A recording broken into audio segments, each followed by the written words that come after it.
আপনারা দেখতে পাচ্ছেন দাস ফিশিং গ্রুপে খোলটা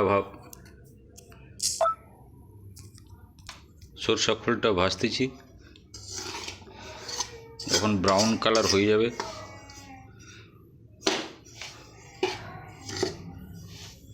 ওটাকে নামিয়ে ফেলবেন। আর এদিকে একাঙ্গি 100 গ্রাম, বড় মেথি 100 গ্রাম,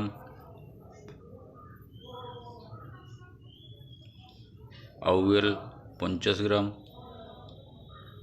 মরা মাংসি 100 গ্রাম, লতা কস্তুরি 50 গ্রাম, মৃগেল মাছ চারের জন্য স্পেশাল মৃগেল। আর এগুলো আপনাদের জন্য দিলাম। আর বেশি কিছু জানতে হলে আমার সঙ্গে কন্ট্যাক্ট করবেন।